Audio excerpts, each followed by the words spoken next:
Today we are talking now the structure of the plasma membrane and the fluid mosaic model of plasma membrane and the functions of the plasma membrane. So the plasma membrane or the cell membrane, the cell is surrounded by plasma membrane or the cell membrane or plasma lemma, which function as a semi-permeable or selectively permeable membrane, means which allowed to allowed the permission allowed the transport of the some substances, useful substances. It is about 70 to 100 angstrom in thickness. In plant cell it is enclosed by cell wall. And this fluid mosaic model of the plasma membrane, this diagram represents the fluid mosaic model of the plasma membrane. The fluid mosaic model was proposed by the Singer and Nicholson in 1972. According to this model, in functionally, the membranes contain the protein subunits are present in the highly viscous phospholipid matrix of bilayer. Okay, protein subunits are present in the highly viscous fluid matrix of the phospholipid bilayer. So listen student, keep in mind, I will show here diagram. This is a phospholipid bilayer. This is a phospholipid bilayer. Okay, and in this phospholipid bilayer, three kinds of proteins are embedded. So each phospholipid molecule in the bilayer, each phospholipid molecule in the lipid bilayer consists of two parts: head, which is hydrophilic, and the two tail, which are hydrophobic. So this is a head hydrophilic, and the two tail, which are the hydrophobic. Okay, so this is a tail. Listen student, this is a tail, two tail. These are hydrophobic. Tail are hydrophobic and head are the hydrophilic. Understand? Each phospholipid molecule in the bilayer consists of two parts: head, which is hydrophilic, this is a head which is hydrophilic, and two tail, this is hydrophobic. This is a tail and this one is head. So tail are hydrophobic in nature, head are hydrophilic. Hydro means water and philic means attraction, and tail are hydrophobic. Hydro means water and phobic means repulsion. So these tail are the hydrophobic in nature, and tail provide the maximum resistance to the entry of water and the again solid molecules that contain the water. So the lipid bilayer is 45 angstrom thick. The lipid bilayer is 45 angstrom thick with the tails oriented inward at a right angle to the tail oriented inward. This is a tail. So this tail oriented inward at right angle to the surface of the membrane, and thus the hydrophobic tail from two lipid layers face to each other.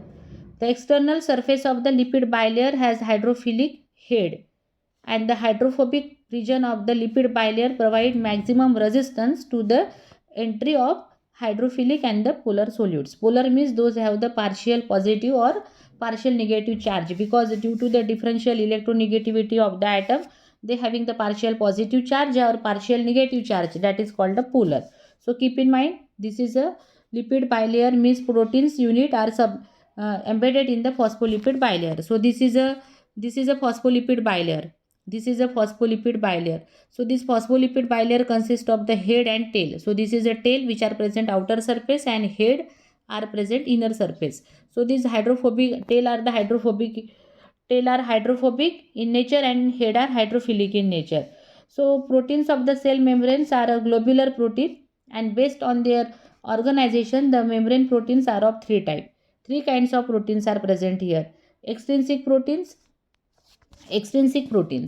The proteins which are direct extrinsic or peripheral proteins are loosely attached to phospholipid bilayer. Extrinsic proteins or the peripheral protein, the loosely attached to phospholipid bilayer and can be easily removed. Then the intrinsic protein or the integral protein are tightly bound to phospholipid bilayer. Understand? This is the extrinsic protein or peripheral protein. Extrinsic or peripheral proteins are loosely held to the phospholipid bilayer and can be easily removed. The intrinsic proteins, on the other hand, are tightly bound to phospholipid bilayer and are embedded in it. They are also called the integral proteins. Some proteins molecules being larger in size and runs across the entire thickness of the phospholipid matrix, and thus are visible on one or both the surface. The proteins, third kind of proteins called the tunnel proteins, which are having very large density, which are larger in size and that are embedded in the phospholipid matrix of this bilayer. Means there are mainly the three kinds of proteins: extrinsic protein, integral protein, intrinsic protein, that is integral protein, and third one is the tunnel proteins that are deeply embedded inside that phospholipid matrix. Okay, and then functions of, now start the functions of the cell membrane or the plasma membrane. So this plasma membrane imparts particular shape to the cell and protects the cell from injury. Second function, it regulates the cellular semi-permeability, transport of the semi-permeable substances. Then it plays a very vital role in reabsorption of the substances, excretion and the secretion of the unwanted substances. It contributes to the formation of various cell organelles within the cell. Cellular interactions, which plays important role in the formation of tissues and the defense against foreign body, is regulated. It is about 70 to 100 angstrom in thickness. This so many membrane proteins serve as an enzyme, because many enzymes are protein in nature. The cell membrane separates the protoplasm from the external environment, and in this way, that's why, to maintain the individuality of the cell, it also acts as a selectively permeable membrane for allowing only some specific substances to go in and out of the cell. It helps in intake of molecules by active or passive absorption. What is this active or passive absorption? The absorption which takes place by expenditure of energy, that is active absorption. I explained it earlier, and then again in next paragraph I will explain it very well.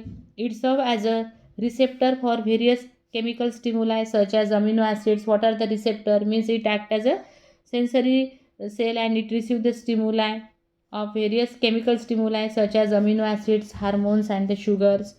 In unicellular organism like amoeba, there is a pseudopodia are formed by the projection of the plasma membrane, and it plays a very important role in uh, ingestion of food and water by endocytosis takes place with the help of the plasma membrane. Then this uh, plas- plasma membrane plays a very important role in active transport and the passive transport. Here active transport means movement of the molecules and the ions from the region of the lower to higher. Generally the substances can transfer from the region of higher concentration to a region of lower concentration. This is the towards the concentration gradient, but those substances can transfer from lower to higher concentration, lower to higher.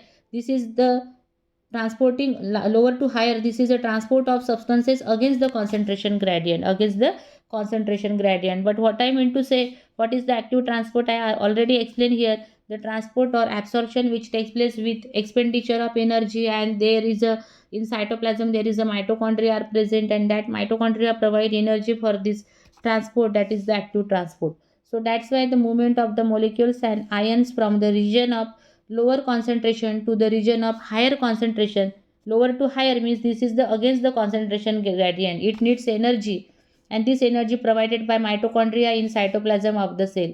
In this, essential substances don't move by themselves but carried by some agent present in plasma membrane in the form of proteins, and that proteins called the carrier proteins. Understand? Just for example, the substances like glucose, amino acid, inorganic ions in the glomerular filtrate, I already explained it in first unit, are actively transported from filtrate into renal tubule. The next one is the passive transport. Movement of the molecules across the plasma membrane from the higher concentration to region of lower concentration is called the passive transport, or it is just nothing but diffusion. What is meant by the diffusion?